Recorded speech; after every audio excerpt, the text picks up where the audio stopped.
Majority Report with Sam Seder. The destiny of America is always safer in the hands of the people than in the conference rooms of any elite. Sam Seder. They are unanimous in their hate for me, and I welcome their hatred. We must guard against the acquisition of unwarranted influence, whether sought or unsought, by the military-industrial complex. The Majority Report with Sam Seder. And I get the feeling you've been cheated.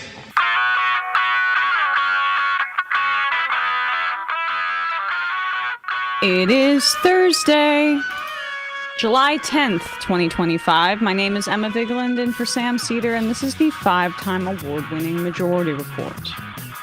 We are broadcasting live steps from the industrially ravaged Gowanus Canal in the heartland of America, downtown Brooklyn, USA. On the program today, John Nichols of The Nation will be with us to talk about Dan Osborn running again in Nebraska and what it means for the anti-billionaire movement across the country, and also maybe flipping the Senate. Knocking on wood. And then later, Séamus Malekafzali will be back with us to talk about the state of our relationship with Iran, the lack of a ceasefire in Gaza, and more. Also on the program, breaking news: a federal judge in New Hampshire places a new nationwide block on Trump's executive order to end birthright citizenship. You know, that thing that's in the Constitution. The death toll rises in Texas, hits 120, over 160 people still missing. And CNN reports that Kristi Noem waited 72 hours to approve search and rescue teams. The flood-prone Texas county had previously asked the state government for meager disaster preparedness funds and was denied twice. So this isn't Trump, these are Republicans. House Democratic leadership finally condemns Randy Fine for attacking Ilhan Omar with racist threats. Twitter is in hot water with the European Union over its pro-Hitler chatbot. If Elon was mad about their regulatory enforcement before, watch out. Unsealed court records show Stephen Miller used the Israeli government-backed doxing site, the Canary Mission, to target pro-Palestinian activists for deportation. Speaking of Israel, they bombed yet another medical center last night. Doctors warn their whole system could collapse imminently, and Netanyahu left D.C. without a ceasefire deal yesterday. Like under Biden, this is all for show, for the most part. The Trump administration sanctions Francesca Albanese, the UN special investigator looking into human rights abuses in the Palestinian territories. Trump slaps 50% tariffs on Brazil because their democracy functions, and they're prosecuting his buddy Bolsonaro for trying to overturn the election. And lastly, prices begin to rise across the country from tariffs. The July numbers show that it's hitting now. All this and more on today's Majority Report. Welcome to the show, everybody. It's an Majority Report Thursday, the first in a long time, and we get to welcome Matt Leck back to the show. Yay! Brian is happy as a clam. It's great to be back. Great to have you back. What'd you do? Relaxed? Family time? Good stuff? Had some great family time, some great outdoors time. A lot of blue sky in North Dakota. I kind of took it for granted as a kid, and it's kind of weird to look around and see. I mean, you feel like you're really on the edge of the earth when there's no clouds in the sky out there. Also, like, do you ever now, when you go home like that, notice how quiet it is? I mean, I feel like my apartment is pretty quiet relative to other areas in New York City, but it's just like, it's such a drastic change. I literally said that I was out on the deck with my parents, and I'm like, "Wow, it's so quiet." And they're like, "No, I hear something." And like in the way distance, there was some kind of construction going, and they're like, "No, that noise." It's like, you don't understand. You don't get it. You don't even know what noise is. Okay. let's start here. Speaking of the Dakotas, I guess. Kristi Noem is in hot water right now in the press, for good reason, obviously. The death toll in Texas is now over 120, 160 still missing. It's just horrible. And CNN is now reporting that Kristi Noem, former governor of South Dakota, not North Dakota, right? Correct.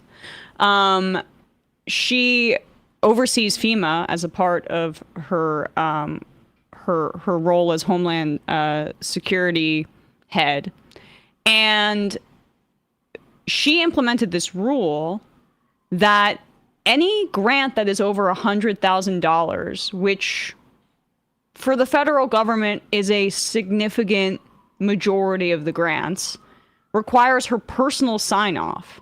And that number is so infinitesimal and small when we're talking about the federal government that it's almost difficult to even comprehend that that's the threshold that they set it at. You can't even hire, that's like one employee. It's stunning. It's meant not to be some way to cut back on wasteful spending, as they'll frame it.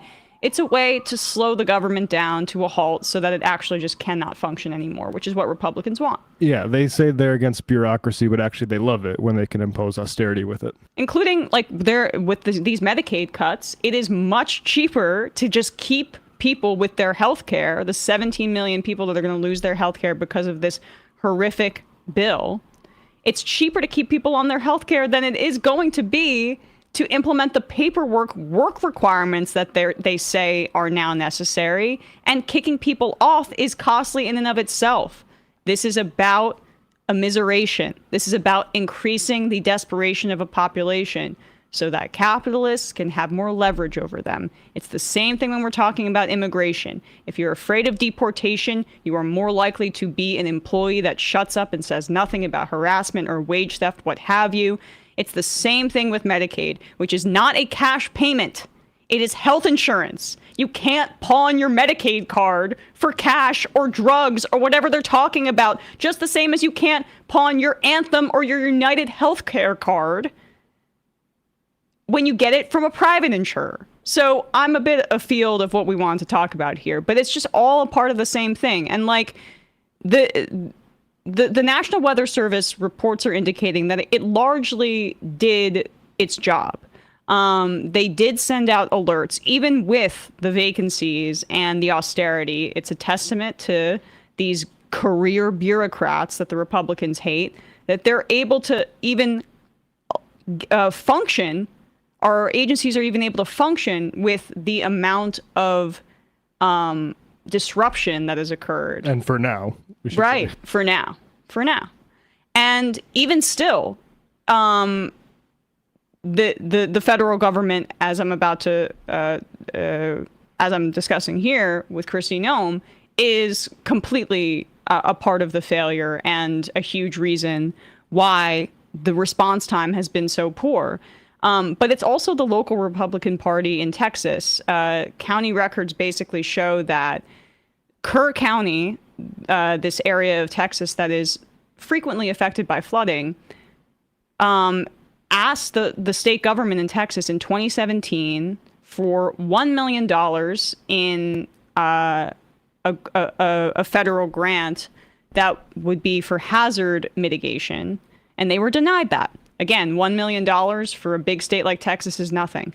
They asked again in 2018 after Hurricane Harvey, and then that request is denied. Just $1 million from the state of Texas. That's good old-fashioned GOP Reaganism for you. Austerity.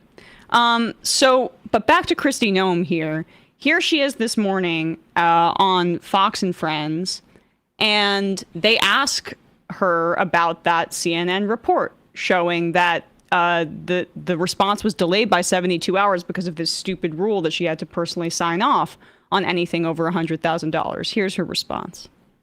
That point, CNN is basically got a report accusing you of slowing the process. Would you like to respond to that? Well, there you go. Fake news. CNN again is absolutely trash what they are doing by saying that, because our Coast Guard, our Border Patrol, BORTAC teams were there immediately. Every single thing I was on, they asked for, we were there. The governor and the emergency management director, Nim Kidd, are fantastic. And nobody there has said anything about that they didn't get everything that they wanted immediately or that they needed. And I'm proud of the work that we've done to support that. But, we've got flooding going on in New Mexico as well, right. North Carolina. So I've been visiting with their leadership team and spent quite a bit of time on the phone yesterday with the New Mexico governor, getting them resources as well. And that's what we do. And, the fact that CNN is continuing to be political and push out fake information and false and information and lies is not shocking, but it's a disservice to the country. It's a real disservice to the country because people start to mistrust anything that comes out then over the news.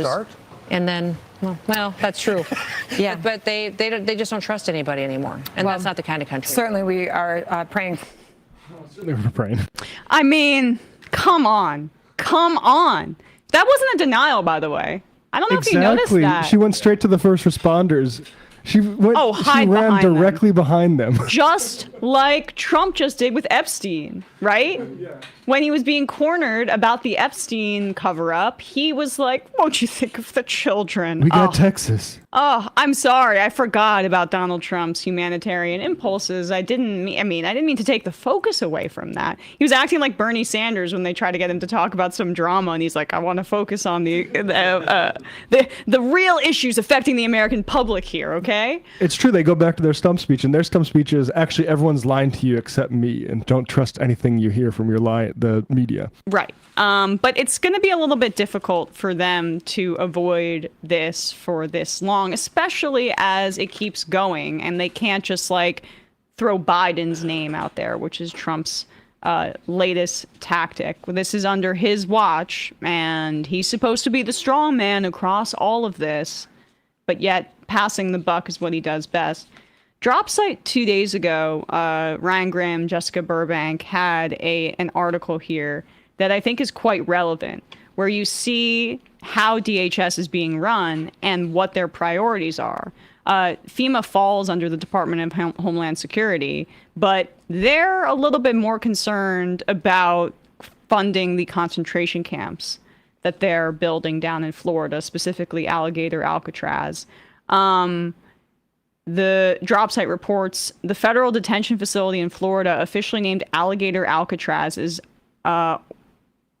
only the beginning when it comes to FEMA money being used to fund ICE operations, according to a source within the federal agency.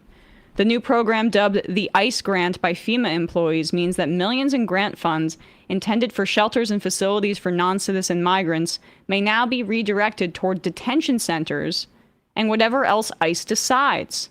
DHS Secretary Kristi Noem said in a statement to the Associated Press on June 25th that the detention facility in Florida, quote, will be funded in large part by the Shelter and Services Program within the Federal Emergency Management Agency.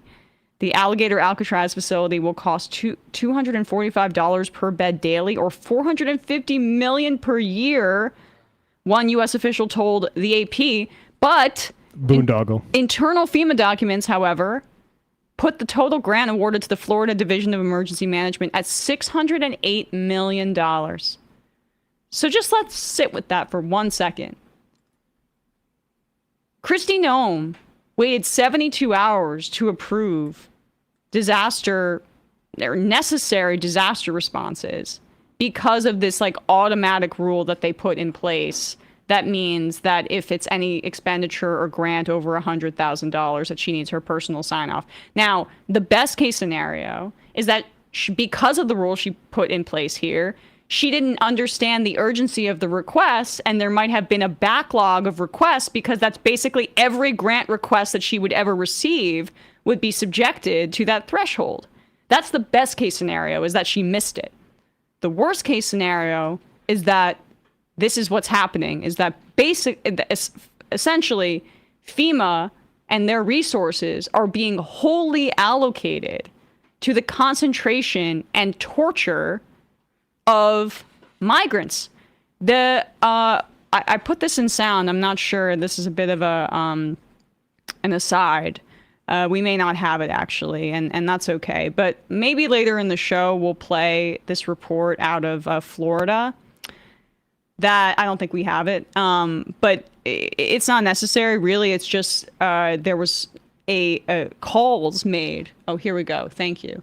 Maybe let's play a little bit of this because the first few minutes show what this facility actually is like, and you hear that they were able. This local news, CBS in Miami, was able to speak to people on the phone from within the facility, and they gave their testimony as to actually what's happening there. And now at 10 tonight, concerns over conditions at Alligator Alcatraz. And tonight, for the first time, we are hearing from detainees actually inside the immigration detention facility deep in the Florida Everglades. Good evening, I'm Jim Barry. A popular Cuban reggaeton artist is among several people describing the conditions there as inhumane. CBS News Miami's Anna McAllister joins us live from the jail in West Miami-Dade where the artist was first held before being transferred. So Anna, what is being said tonight? Jim, this musician and the other detainees tell us that they're being treated like animals. They say they haven't bathed in days, and one man says the food that they were served was infested with maggots. You're charged with aggravated assault with deadly weapon and battery. Last week, Cuban reggaeton artist Séamus Izquierdo, known as La Figura, faced a judge following an aggravated assault that happened in Miami-Dade. According to La Figura's girlfriend, she received a call from him this morning from Alligator Alcatraz. Soy Leansi La Figura. I am Leamsi La Figura. We've been here at Alcatraz since Friday. There's over 400 people here. There's no water to take a bath. It's been 4 days since I've taken a bath. La Figura goes on to talk about what he says are the horrific living conditions inside the facility. They only brought a meal once a day and it had maggots. They never take off the lights for 24 hours. The mosquitoes are as big as elephants. During the call, La Figura passes the phone to other detainees who describe their experience. They're not respecting our human rights. We're human beings. We're not dogs. We're like rats in an experiment. I don't know their motive for doing this. If it's a form of torture, a lot of us have our residency documents and we don't understand why we're here. Another man who's... That was a... thank you for pulling that up so quickly. I was going to summarize it, but hearing from them, in particular, is obviously important. And you hear there that they're clearly just borrowing from CCOT and applying those tactics to the United States, particularly the keeping the lights on, blaring 24 hours a day. We knew that CCOT did that, and then it was confirmed in Kilmar Abrego Garcia's account through his lawyer when he's making his case right now in court. And that is the amount of violations of our civil rights as enshrined in the Constitution here cannot be overstated, but it's cruel and unusual punishment, and there hasn't even been convictions. Like there's a habeas corpus violation. Even if these folks were convicted of the most heinous crimes, the conditions that they're in would be described as cruel and unusual punishment under our Constitution. Alex DeLuca reports since January, at least 11 people have died in ICE custody nationwide. 5 of those, at least, were in Florida. And this whole Alligator Alcatraz thing, all the people that think that's funny, will also think it's funny if that turns into Alligator Auschwitz. And this is how death camps could start in this country. This is the trajectory they would follow. This stuff needs to be shut down while it's still in a grift and has only violated a few people's rights. But you'll see more deaths and, more grift and millions of dollars towards, just a stain on this country we hope to never see. We're not even talking about who's getting rich off of this. Yeah, it's like GEO Group. Disgusting. In a moment, we're going to be speaking with John Nichols, but first, a word from one of our sponsors, one of our favorites, or at least one of mine. I started using Delete Me before I even started working here, and I speak really highly of it. Anybody that's in our profession, you are in public, you got to worry about your private data. But even if you're not, right now, you'll see in the headlines, they're chock full of data breaches and regulatory rollbacks under Trump. It makes us all vulnerable, but you can do something about it. Delete Me is here to make it easy, quick, and safe to remove your personal data online. Want an easier way to deal with data breaches? Get Delete Me. The fact is, we are all at risk. How many times have you gotten an email or a letter saying your data has been breached? It's unsettling. The good news is Delete Me can help. Delete Me does all the hard work of wiping you and your family's personal information from data broker websites. Delete Me knows your privacy is worth protecting. Sign up and provide Delete Me with exactly what information you want deleted, and their experts will take it from there. Delete Me sends you regular personalized privacy reports showing what information they found, where they found it, and what they removed. And Delete Me isn't just a one-time service. Delete Me is always working for you, constantly monitoring and removing the personal information you don't want on the internet. It is such peace of mind for me because I'll get those reports in my email. I'll know it's still working. I don't need to check it. It's automatically catching things that could be put on the internet, put my family at risk, me at risk, that kind of thing. But even like just worrying about scams and spam calls and all those kinds of things. Like I just find that Delete Me helps a ton in those instances. Take control of your data and keep your private life private by signing up for Delete Me. Now at a special discount for our listeners, get 20% off your Delete Me plan when you go to joindeleteme.com/majority and use promo code majority at checkout. The only way to get 20% off is to go to joindeleteme.com/majority and enter code majority at checkout. That's joindeleteme.com/majority, code majority. And you'll see in the video and podcast and blog description, you can get 20% off your Delete Me plan when you go to joindeleteme.com/majority and use promo code majority at checkout. All right, quick break. And when we come back, we'll be joined by John Nichols.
We are back, and we are joined once again by friend of the show, John Nichols, national affairs correspondent for The Nation, whose piece we'll be discussing today is entitled, Dan Osborn is ready to mount an ever bolder campaign against our billionaire-dominated politics. John, thanks so much for coming back on the show.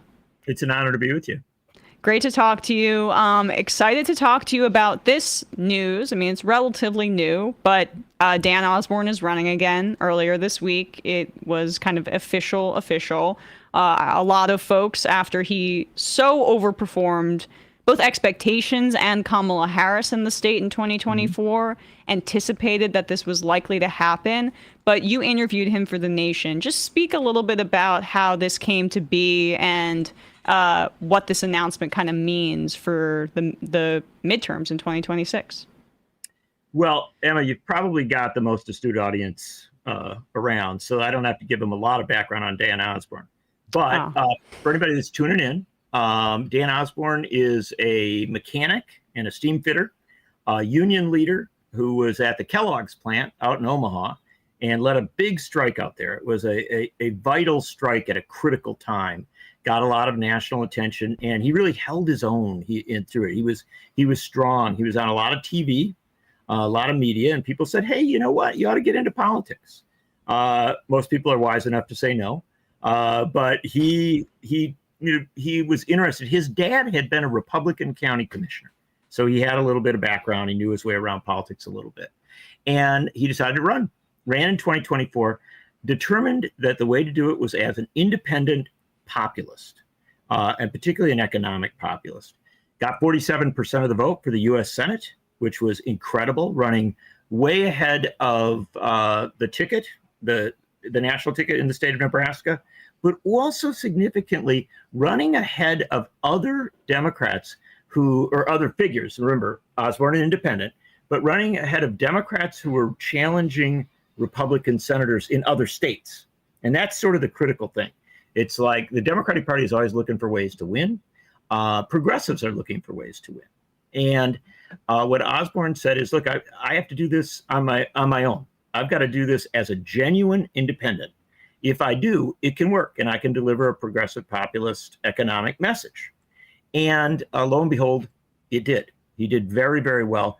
And he anticipated the post-election analysis of a lot of Democrats, which is to say that he focused on economic issues. He listened to people. He went out into rural areas, urban areas, everywhere in the state, did 200 town meetings in direct contact, had events I went to with him where he drew Trump backers and Bernie Sanders backers. And they did not agree. And he recognized that. He listened to them. He would dial down the tensions and often say, look, is there anything we can agree on? That maybe corporations are too powerful. And lo and behold, got a lot of connection. Obviously, he was ahead of the curve. And, I always thought that he would probably run again because he's smart. And you never run once. If you get close, you run again. Yeah. And so he's running again, just announced. And if anything, in talking to him, he's more populist than before. I mean, he's coming at it. And maybe that's because he's running against an incumbent Republican senator who is the son of a billionaire. Yeah. And I want to get into his opponent in just a second, but there's so much that you talked about there that I think is really important to dive into. And we're going to draw a lot of parallels with Zohran Mamdani in New York because the anti-billionaire or the economically populist strain is, even though they're on opposite sides of the country, that's the thread that connects it. But the establishment Democrats would say that Osborn's success as an independent was more about, like, okay, he didn't talk about cultural issues and focused on class. But when Mamdani is successful in New York, he talked about the billionaires too, but he is going to be at the Pride parade with the trans flag, and that's more, that's appropriate politics for New York City and in that context. But they still seem to ignore the anti-billionaire thing being the tide that lifts all boats for candidates that are challenging Republicans. It's clearly so salient, and Osborn almost preceded the Mamdani success in Nebraska in the fall. Yeah. So here's the thing to understand, and you know this, Emma, your audience does as well. This is a great big country. Yeah. And we have states and regions that are very different from one another. And people are going to do their politics in different ways in different places. But there are certain core questions of the moment that are incredibly salient. And one of them is whether we're going to be an oligarchy. Right. And it's interesting if we're going to tie things together here. Here's an interesting way to tie them together. And I will tell you, having been around Mamdani and around Osborn and around a ton of other candidates that we don't talk about enough, coming from all sorts of different perspectives and all sorts of different places. What I'll tell you is there is sort of a constant here, and that is Bernie Sanders. And Bernie Sanders is enthusiastic about both of these things that are happening for different reasons, but for the same core concept. Remember, Bernie Sanders started his Fighting Oligarchy tour, not in New York or not in California, but in Omaha, Nebraska, right? And he went there, and the shock of it back in February, where a lot of Democrats in Washington were just completely clueless, had no idea how to respond to their defeats in the presidential race, in the congressional races, the kind of overwhelming arrival of Trump and Trumpism in Washington, really struggling with it. I think Americans were wondering, where's the opposition? What Sanders decided to do was go out to America, right, and see, well, are there people ready to push back? Where did he begin? He began in Omaha, Nebraska. And to his shock, he got more people than anybody expected. They had overflow crowds, and that was the beginning of everything we've talked about since with this Fighting Oligarchy moment. Well, the one person who probably wasn't surprised that Fighting Oligarchy got traction in Omaha was Dan Osborn, because he had gone out across the state. And it's interesting because when you say that he doesn't focus a lot on cultural issues. Dan Osborn is pro-choice. He is somebody. I meant that's the narrative. I want to be clear. I know you know that. Yes, but I want to emphasize one of the subtleties of the 2024 race in which Dan Osborn did so well. The TV ads against him, because they got scared of him. He started rising fast, and they got scared. The TV ads against him ripped into him for being pro-choice, right? He was attacked on particularly some of these issues, right? So people in Nebraska knew at least something about the play, the broader play, and all these political issues. But what they heard, especially, was what he was saying about economics, what he was saying about the injustice of our economic system at this point. And so I think that one of the things that I've always tried to talk about in politics is volume strategies. What do you turn the volume up on? I mean, what can people hear above all the other discourse? And I can tell you, I've been in rooms in Nebraska, in union halls, and in relatively smaller towns, where Dan Osborn was up in front, not with a microphone even, just standing at a table with a crowd of people in the room. And there was disagreement. There were people who would step up and say, well, I disagree with you on this, or I like this, or I care about this. And what he would say is, yeah, you know what? In America, we're going to disagree, right? We're going to have some differences. But can we agree that multinational corporations defining our trade policy, defining our economic policy, defining how we deal with healthcare, defining how we deal with everything is maybe a bad idea? And the interesting thing that I've seen just on reporting on this is that an awful lot of people in those rooms, Republicans and Democrats, liberals and conservatives, Trump backers and Sanders backers, said, at the end of the day, I am so frustrated. I'm so angry with where our politics is that I'm going to give you a chance, because you're a mechanic, you're a steam fitter, you're a union leader, you're not a career politician. You look a lot like me. You drove up in a pickup truck, and maybe sending somebody like you to the Senate won't solve all the problems. Maybe you won't even do all the things I'd want you to do, but perhaps you might open up our politics enough so that we've got an honest discourse in America. And I'll tell you one last thing. I'll just throw on there. I don't want to over talk this. No. But when I asked Dan Osborn, what's the thing at core that you would change? It was really interesting, because he went right to Citizens United. Yeah. And he says, if we get the money out of politics, then we can have an honest debate. But until we do. Yeah. And I mean, there's so it creates a narrative, right? The Democrats have been missing a broad narrative that can cross the country in Nebraska or in New York City. And it's on a silver platter. It's here. It's the anti-billionaire. It's the oligarchy thing. But they won't take it. They won't seize it. And what's great about this narrative is it's not that the Democrats are good stewards of the system that people already think aren't working for them, and they'll be the right kind of bureaucrat that makes the machine that is making your life worse function better. Like, that's what the grand narrative has been.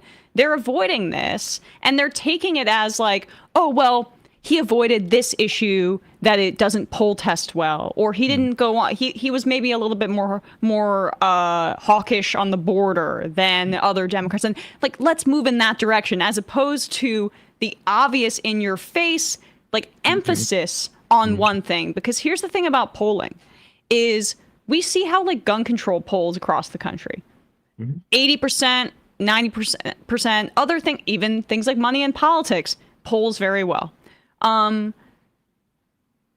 It doesn't matter how something polls if people aren't going to the polls based on that issue. Trans issues, it's the same thing. It's the exact same thing.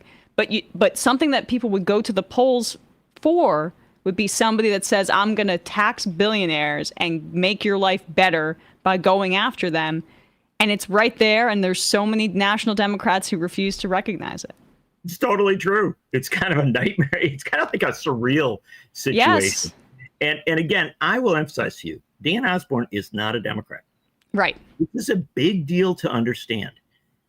He is sort of a pox on both parties. He literally told me the other day that if he wins the seat, he's going to take a lawn chair, the kind you put up behind your place when you're having a barbecue. He's going to take a lawn chair out to Washington. And when they do the State of the Union, he's going to go and put that chair between the two parties, right? As he should, because the Democratic brand is so toxic. That's the other thing he's smart about. And that's an unfortunate thing for us to realize. But in a state like Nebraska, he has a better chance as an independent than with the D next to his name. Yeah. And you know who's recognized that? A guy who, many decades ago, looked at a very, very historically very Republican state that voted for George H.W. Bush in 1988 and decided to run for federal office as an independent and won ultimately, and then won a Senate seat. His name's Bernie Sanders, right? Yep. And so sometimes, now we think of Vermont as a very, very liberal state, a very democratic state. What we don't recognize is that it wasn't that long ago that it was a different state.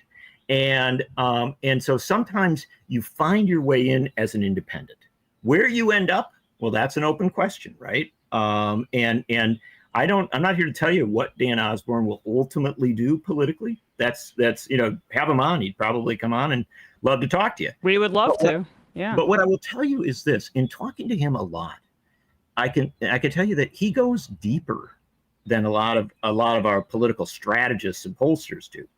When I asked him about, kind of what are you looking for? What kind of coalition are you kind of trying to create?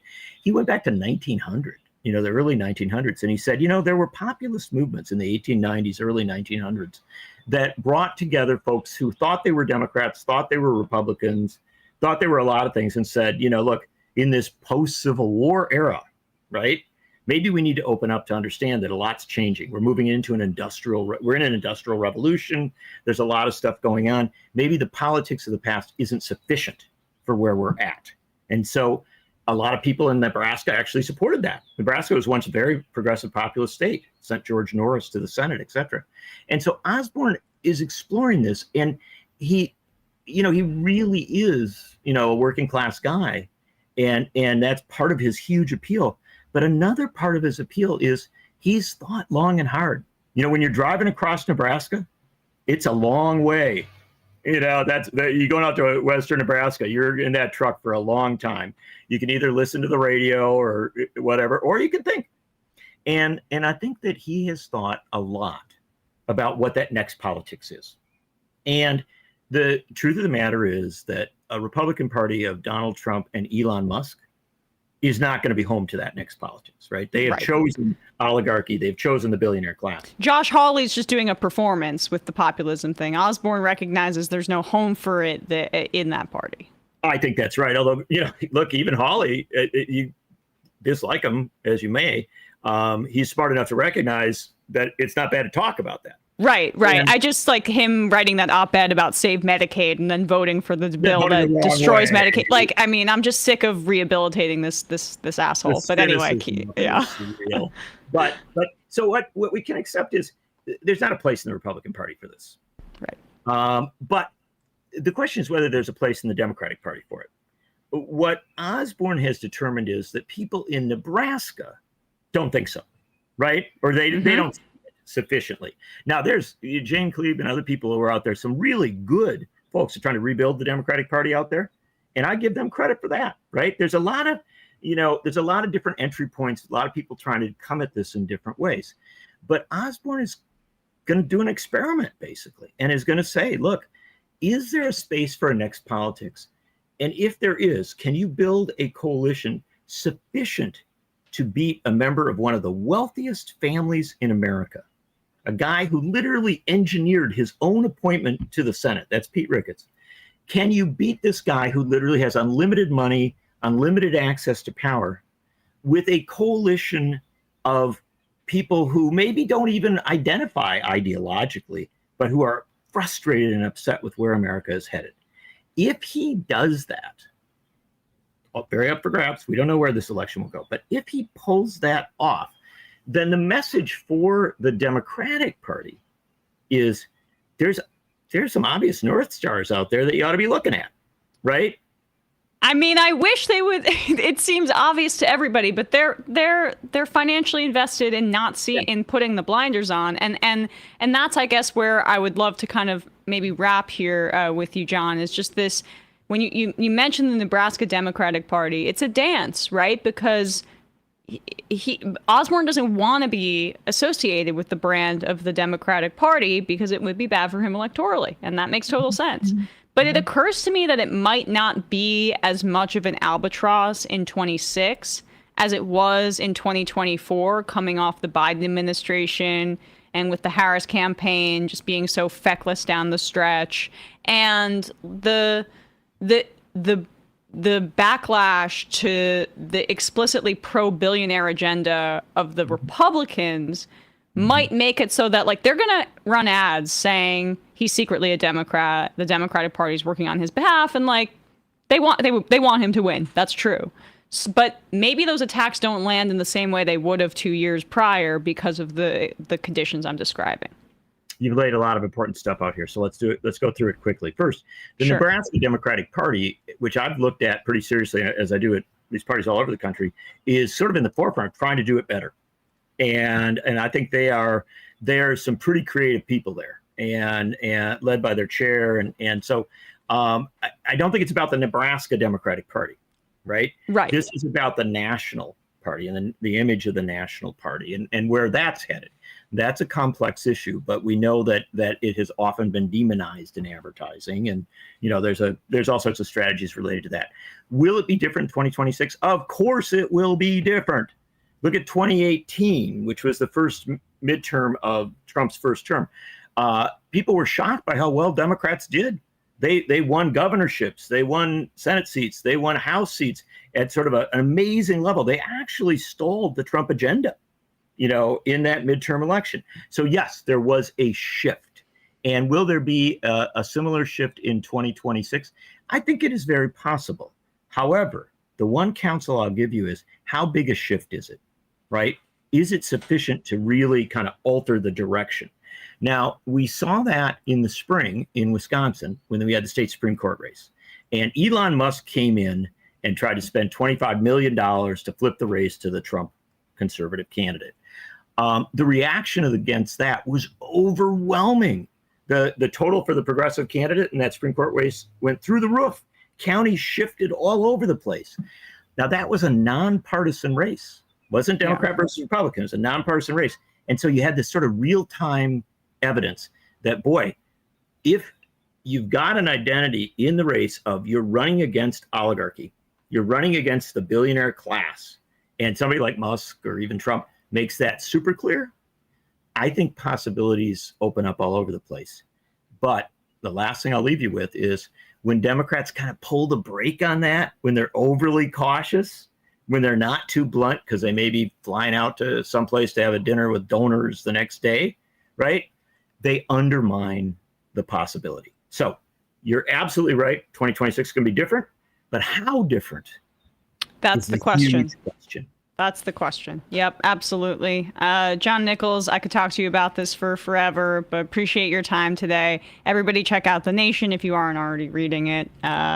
You must not like the show that much because we plug you guys all the time. Thanks so much, John. Really appreciate your time today. Great honor to be with you, man. I love the work you're doing. Thanks, and likewise. All right, folks, quick break. And when we come back, we are going to be speaking about Iran, the state of the Middle East, with Séamus Malekafzali. He'll be with us in just a second.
We are back, and we are joined now by Séamus Malekafzali, freelance journalist, writer whose work focuses on the Middle East and the Global South. You can follow him on Substack.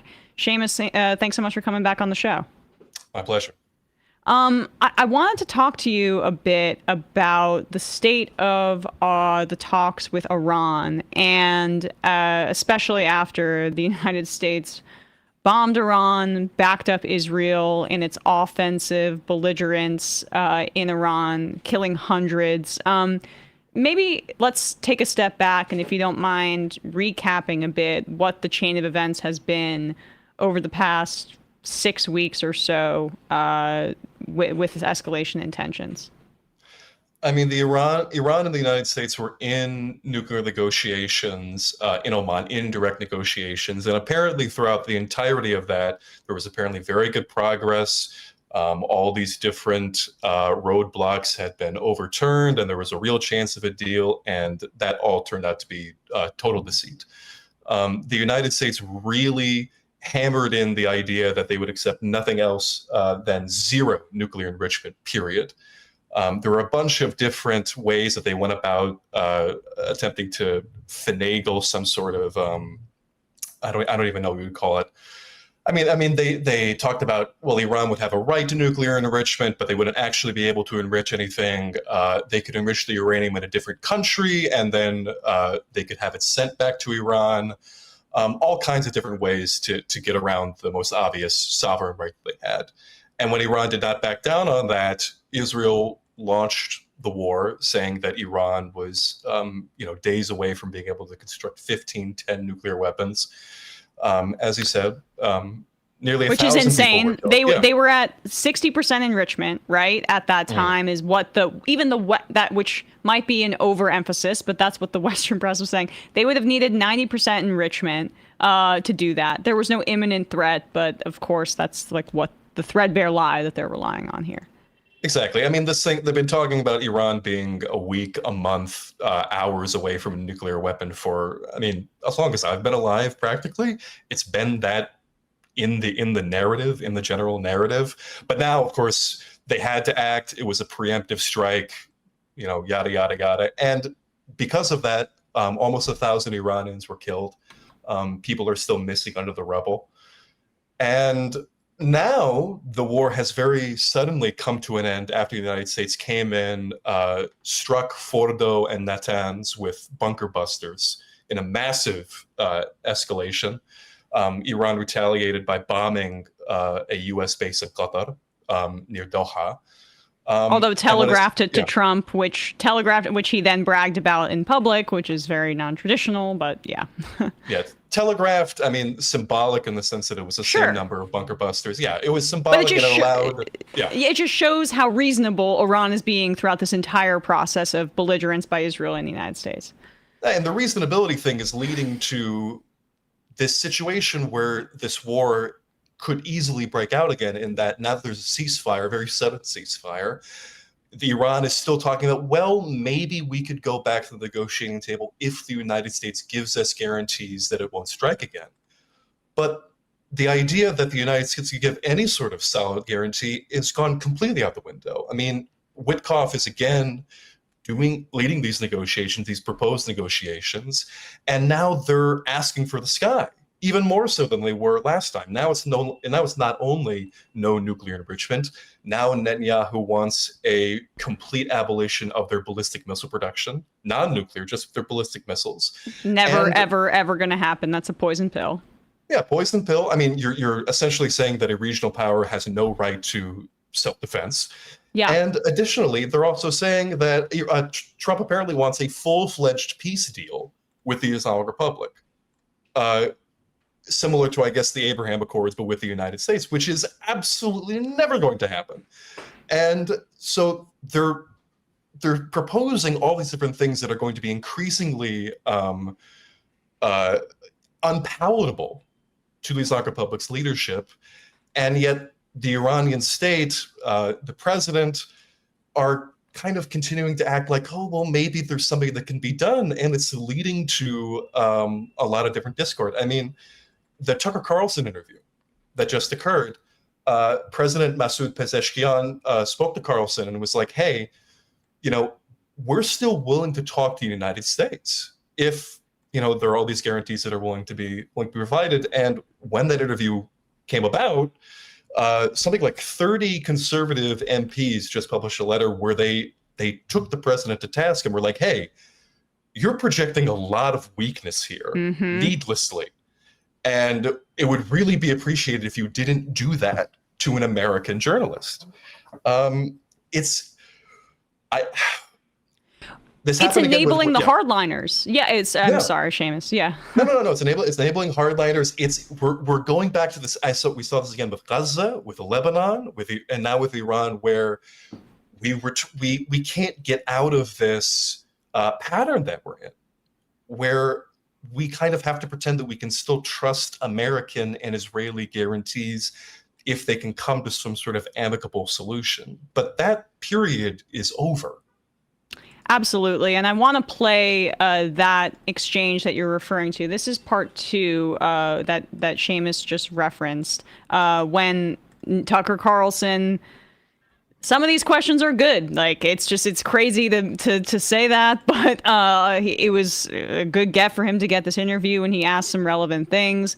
This is when Tucker asked the president of Iran, who came in as a reformer, but is now, as you say, getting hit for not being hawkish enough because 1,000 Iranians are dead from Israel and U.S. bombs, asked here about Tucker Carlson about their openness to diplomacy.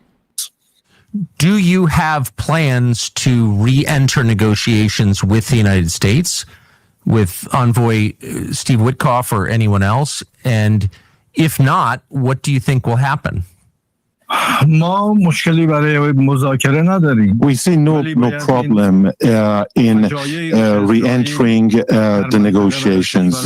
But before that, I have to remind you that because of the atrocities by the Zionist regime, by Israel, not just against my country, but in the whole region, we are now facing a crisis. The people are facing a crisis that we need to put it behind ourselves.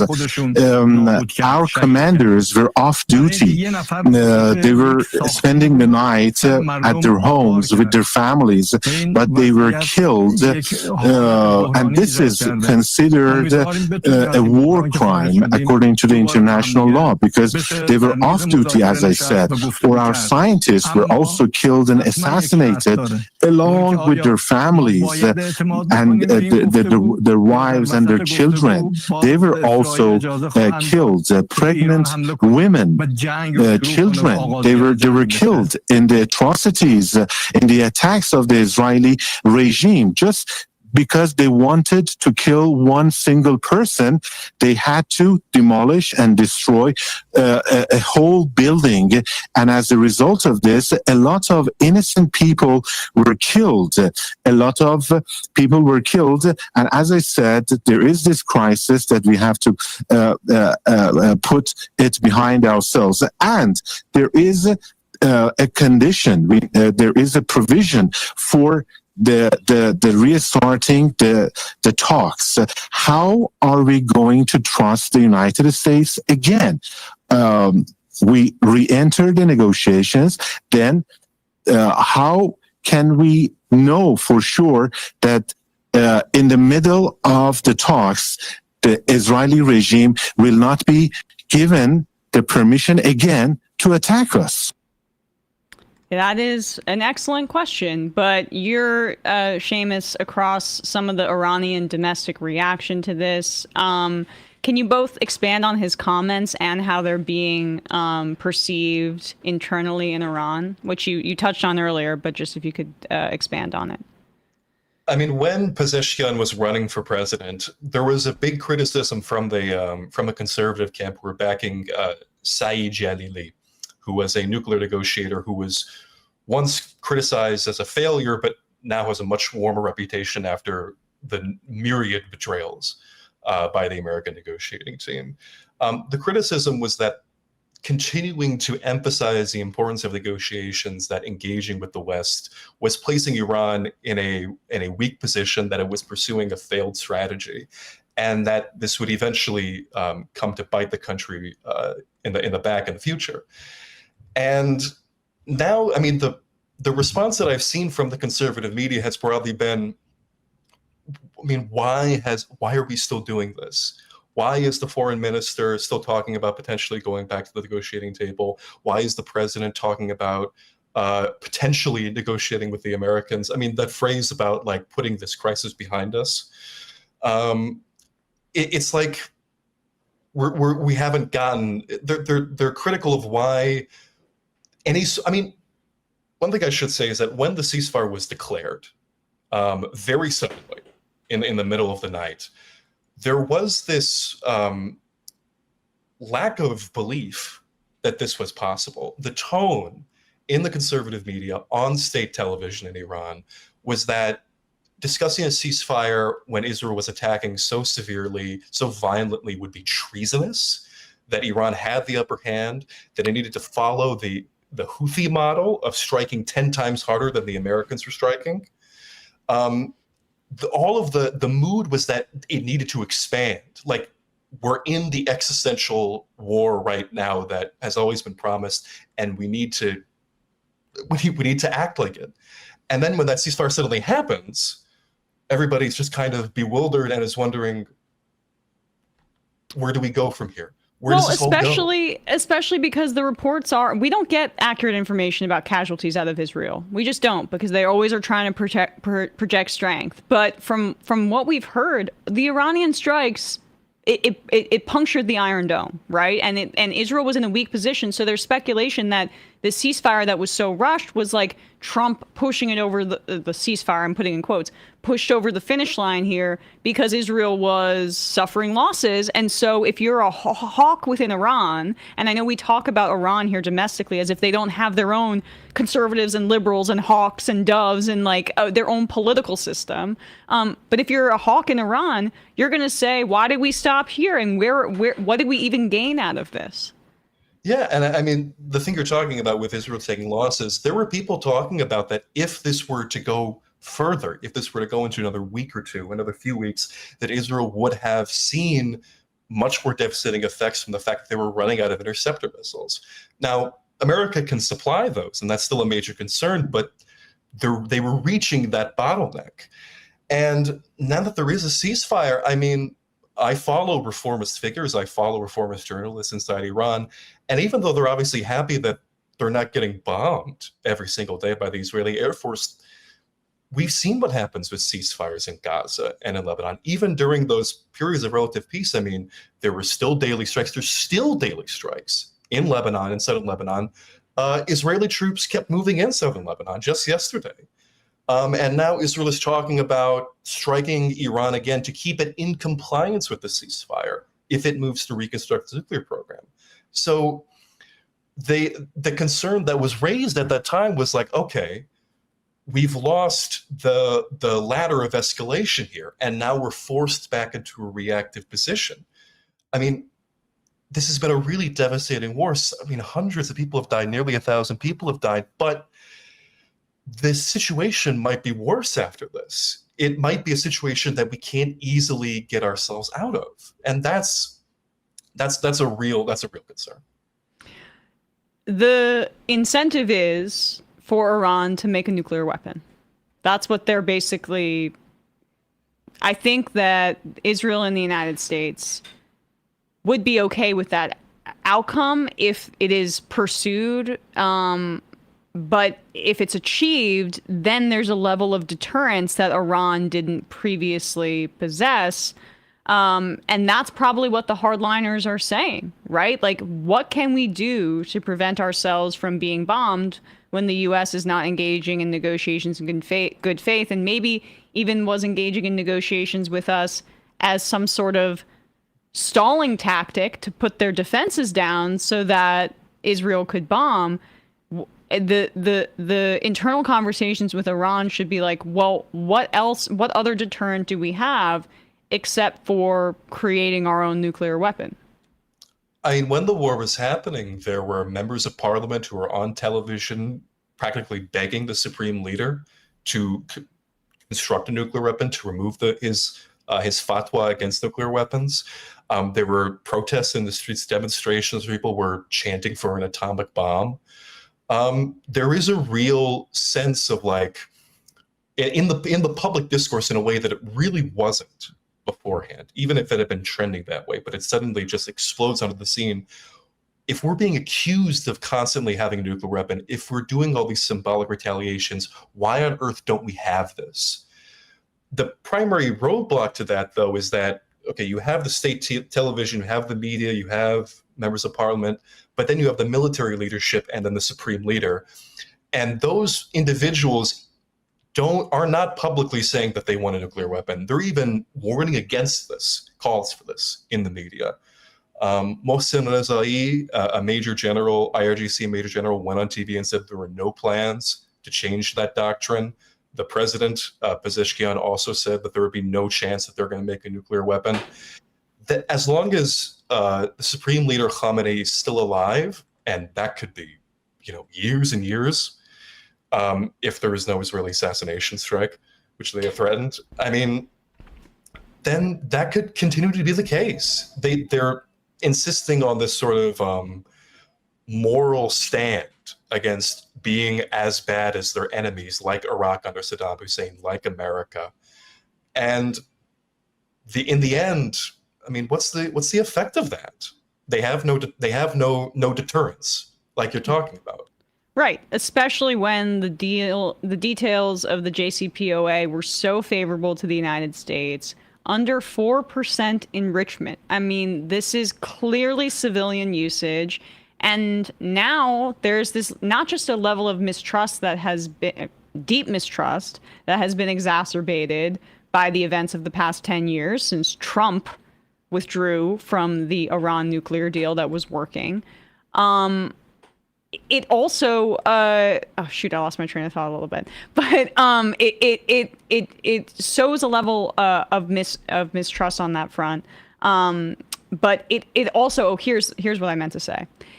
It fractures the relationship between the IAEA and the International Atomic Energy. I'm forgetting the exact acronym, but the inspectors who were looking at to see if Iran was abiding by the agreement laid out in the JCPOA, and they were. But now I'm seeing that there are claims from the Iranian government that they believe that the IAEA was spying on behalf of Israel. And so what this has also done is it's fractured the relationship between the inspectors and the United States as well, and Iran as well.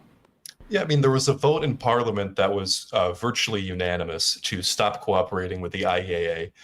And now I think that only goes through the Supreme National Security Council. They have to get some sort of authorization through there. But that's right. I mean, that transparency is gone. It benefited Iran almost nothing. And now it is much harder to verify what Iran is actually doing with its nuclear program, attempting to get any sort of international guarantee to that effect. And I mean, it just also works to confirm that Europe, despite at one time portraying itself as a much more reasonable negotiating partner, is now much more in line with the United States. I mean, during the war, the new German Chancellor Merz was talking about Israel doing its dirty work, Europe's dirty work in regards to the war. And when Iran made a whole big show about going to negotiate with Europe, showing it as like, okay, we can't negotiate with America, but we can negotiate with the EU, then the French representative goes on television and says, actually, no, we agree that there should be no nuclear enrichment. Their goals are exactly the same as the United States. And I'm sure if the subject becomes about getting rid of its ballistic missile capabilities or getting rid of any other thing that Iran has, Europe will be exactly in line with this. It forces Iran into, whether or not it wants it to, it is becoming more and more isolated as other countries reveal what their actual intentions are. And Iranian diplomats were very bewildered to this fact during the negotiating process before the war, and they seem to be getting it more after the war, but to the degree that it may actually change their calculus, I'm not sure. I'm not sure yet.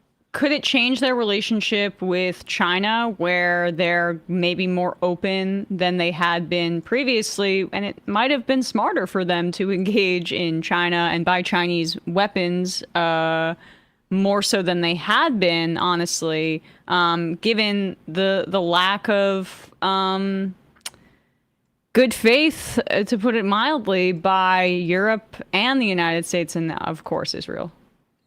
The relationship with China has been a real topic of discussion within Iran about this. I mean, as soon as the war ended, Iranian military representatives went to China, went to look at that technology. And there are scattered reports, I'm unsure of the veracity, about whether or not they're going to work to buy Chinese military technology, buy jets that could maybe be able to work against Israeli jets, because Israeli jets really were not...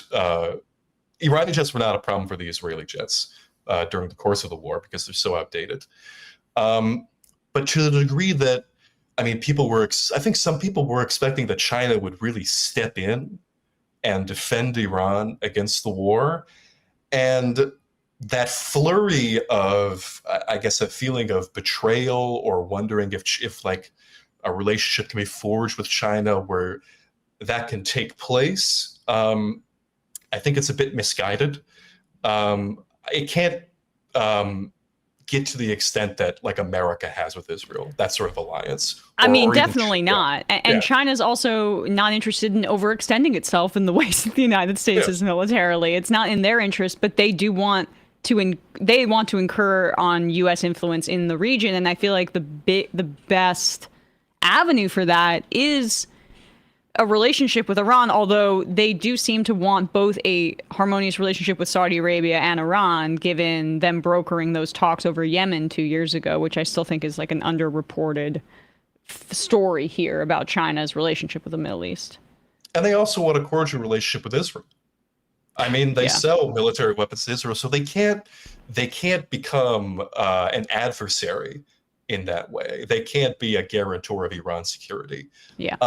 But trying to invest, I mean, There was a whole push towards the East under President Raisi, the previous president. There were deals for investments that were signed where the details are murky. That's a trend that's going to continue, and Iran can still benefit from that by buying its military technology. But it's not going to be a high-level Warsaw Pact, NATO-like alliance, like I think some people want.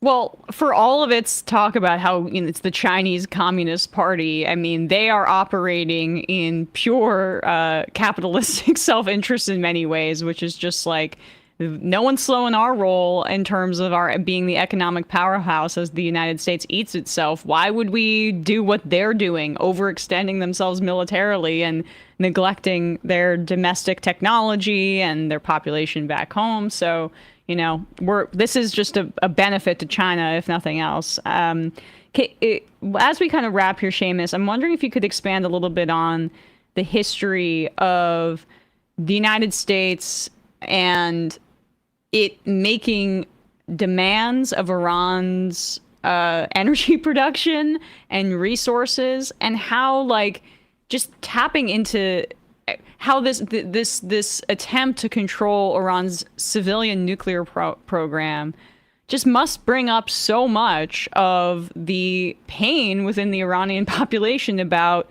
the United States overthrowing the democratically elected leader of Iran because they dared to try to audit BP to find out how much BP was stealing from the people of Iran.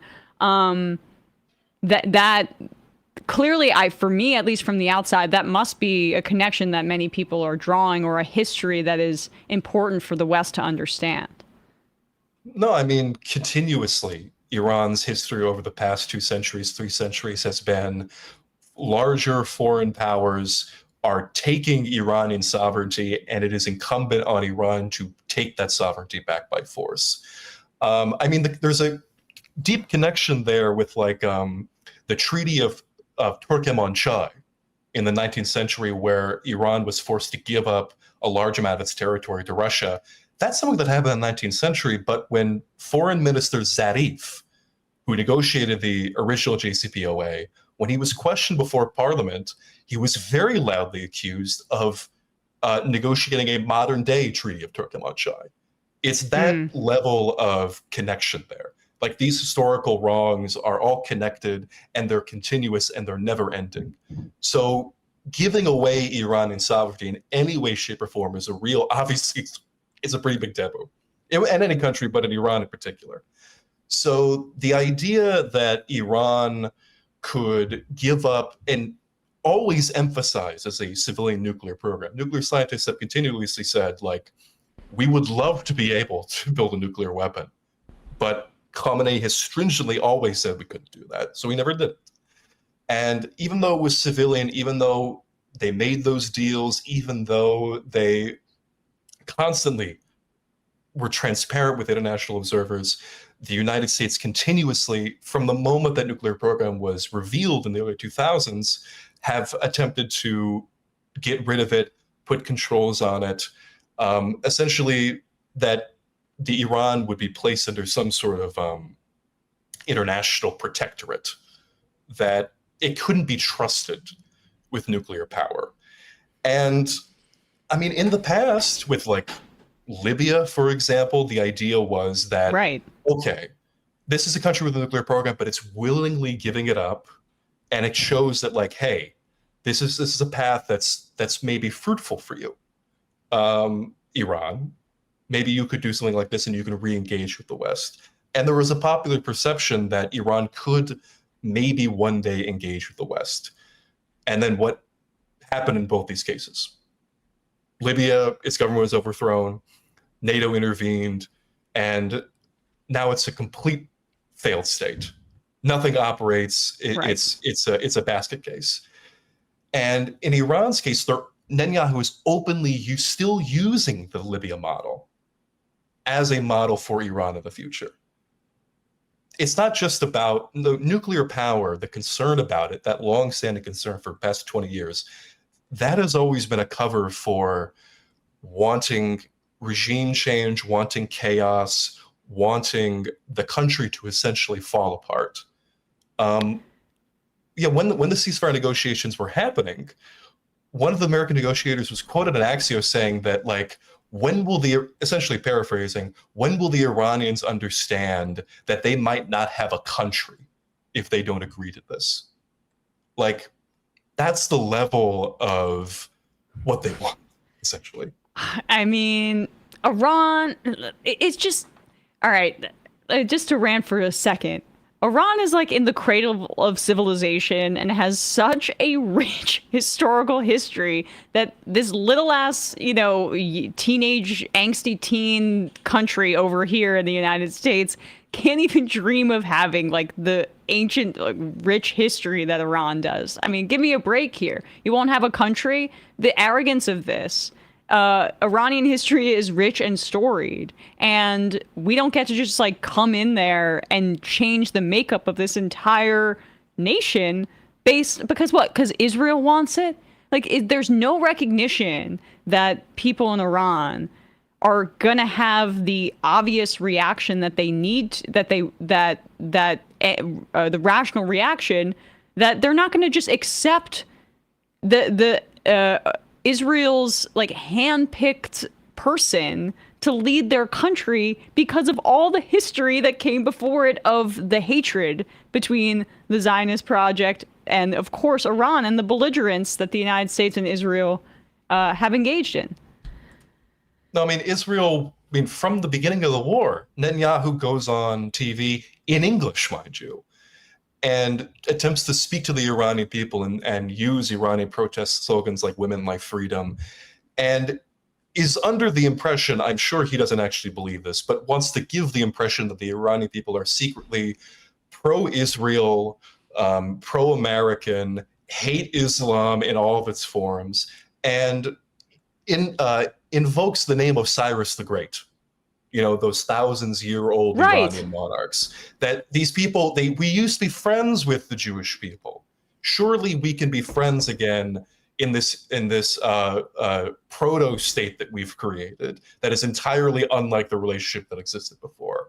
But you can think about this fantasy version of it, wherein this fantastical history remains in the present day, that we can all go back to this monarchy that everyone is happy to live under, that is perfectly in line with Western civilization and what it wants, and everybody could just be happy. It doesn't have to be complicated. But who believes this really? People in Los Angeles? Yeah. Or in DC? It's a fantasy, but it's a fantasy that is going to get thousands of people killed. And it's the tragedy of it. Well, Séamus, I really appreciate your time today. Thanks so much for coming on and giving us an update here. We'll put a link to your Substack below wherever people are listening to or watching this. Thanks so much. Appreciate your time today. Thank you. Yep, of course. All right. Well, with that, we are going to wrap up the free part of this program and head into the fun half. We will take your calls. We will read your IMs. We will be joined shortly by Brandon and Binder. But first, Matt, what's happening on Left Reckoning? Well, what happened on Left Reckoning was I wasn't there this week, but Ben Burgess did show up for the post game with David, and I'm ashamed to say, Bronco Marchetic on with David for the first half. So check that out. Patreon.com/Left Reckoning will have another Sunday show for patrons this weekend. All right. Oh, let's plug this too. Sure. Dan Osborn. Oh, yes. Good call. This is July 26th for folks in Omaha, Nebraska. Connor Oberst of Bright Eyes is going to be there at the Steamfitters Union Hall in Omaha. That's a very cool little link up. I might have expected. Bright Eyes was a band that all of my my roommates and stuff in college really loved, and I don't know if you're like me, but when everybody else got to something before me, I like can't join in on it as much as I'd want to, but now I'm going to, because this is very cool. So Omaha, anybody near Omaha, go to that. Definitely. I mean, I know we have somebody who sometimes calls into the show who's from Nebraska. Maybe that caller wants to call in. in the fun half, get his thoughts on Dan Osborn and such. All right, we do have Brandon and Binder soon to be joined with me on camera. We'll read some IMs as we get them framed up. Dave from Jamaica said the only option is a nuke. Well, I'm assuming in Iran that domestically that's what they're saying. Number 13, Iran should be openly discussing U.S. regime change. Fair enough. We have these guys. A good way for them to get nuked. Put them up. There we go. Hello, friends. Hello. Binder, how you doing with sleep? With baby number 3? I'm doing okay. Some nights are better than others, and that's just how it is with the baby. Was last night okay? Last night was okay. Last night she was good. Good. You're bringing your best then today, I expect, and on your shows. What's happening over there on this show? Didn't have my usual live stream this week. It was my oldest son Ezra, his 10th birthday yesterday when I usually stream. So congratulations! Celebrating that. Yeah. I've been doing this for a decade now. It's insane.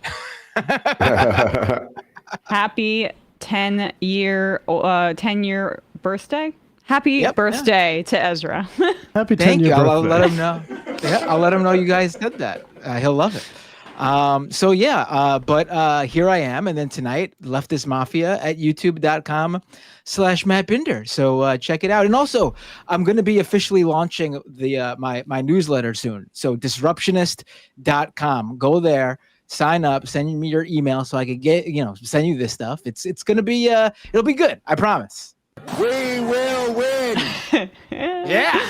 Yeah, we will win, and we won't. And Binder won't rest. Brandon, I never do. What's happening on the discourse? I also slept great. Thanks for asking, Emma. You're welcome. Well, yesterday we explored the 5 stages of grief through the reactions of right-wing commentators to the Epstein disclosure in air quotes by the DOJ. Jeffrey Epstein? Yeah. Who's that? This guy's been talked about for years. Epstein, is that with an E or an A? Like I just don't. Anyway, we talked about that. We sort of the whole rainbow of reactions that people were having, and then today we kind of did a deep dive into all of the extreme weather events that are going on around the United States of America and even just like globe. All right. Check it out, folks, and then I guess we will head into the fun half. It just seems like a desecration, but you go ahead. It seems like you're a piece of shit that doesn't care about these dead kids, but go ahead. I mean, I don't know. It seems like the accusation is Trump cares too much about children, right? I mean, allegedly, and we'll see. It must be in that vault. We'll continue to talk about this, I think, in the fun half. We have Bill O'Reilly crawled out of his crypt to defend the suppression of the Epstein files. You know what? He just finds common cause with sex criminals. That's the thing. Remember when he called a loofah a falafel? Yeah, he wanted to rub that falafel all over his unwilling producer. Anyway, see you in the fun half. We'll open up the lines on the other end. Okay, Emma, please. Well, I feel that my voice is sorely lacking on the majority report. Wait, look, Sam is unpopular. I do deserve a vacation at Disney World. So, ladies and gentlemen, it is my pleasure to welcome Emma to the show. It is Thursday. Yeah, I think you need to take over for Sam. Yes, please. No, I'm gonna pause you right there. Wait, what? You can't encourage Emma to live like this. And I'll tell you why. So was offered to tour, sushi, and poker with the boys. Tour, sushi, and poker with the boys. So was offered to tour, sushi, and poker with the boys. What? Tour, sushi, and poker. Tim's upset. Tour, sushi, and poker with the boys. So was offered to tour, sushi, and that's what we call the biz. Tour, sushi, and poker with the boys. Right. Tour, sushi, and poker. We're gonna get demonetized. I just think America, what you did to Tim Pool was mean. Free speech. That's not what we're about here. Look at how sad he's become now. You shouldn't even talk about it. I think you're responsible. I probably am in a certain way, but let's get to the meltdown here. Sushi and poker with the boys. Oh my God. Wow. Sushi. I'm sorry, I'm losing my fucking mind. So was offered a tour. Yeah. Sushi and poker with the boys. Logic. Tour. Sushi and poker with the boys. Boy. Tour. I think I'm like a little kid. I think I'm like a little kid. I think I'm like a kid. Tour. I think I'm like a little kid. I think I'm like a little kid. Had this debate 7,000 times. A little kid. I think I'm like a little kid. I think I'm like a kid. Tour. I'm losing my fucking mind. Some people just don't understand. So I'm not trying to be a dick right now, but like, I absolutely think the U.S. should be providing me with a wife and kids. That's not what we're talking about here. Okay, all right. It's not a fun job. Tour? That's a real thing. That's a real thing. Real thing.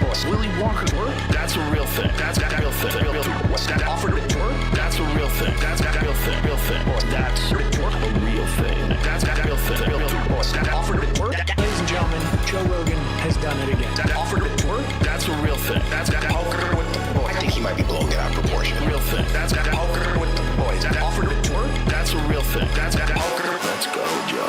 Tour? Sushi and poker with the boys. Take it easy, Dan. Tour?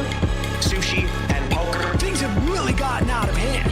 Sushi and poker with the boys. Delusional. Tour? Deluded. Sushi. You don't have a clue as to what's going on. Live YouTube. Sam has like the weight of the world on his shoulders. Sam Sam doesn't want to do this show anymore. It was so much easier when the Majority Report was just you. You were happy. Let's change the subject.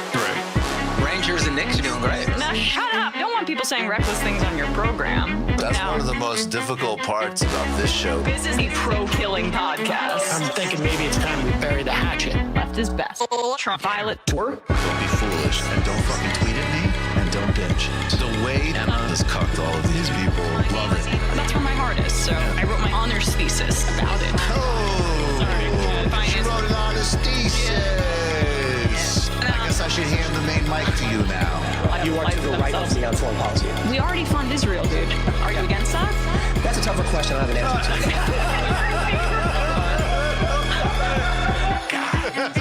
to. Incredible theme song. Hi, Bumbler. Emma Vigeland, absolutely one of my favorite people. Actually, not just in the game, like period.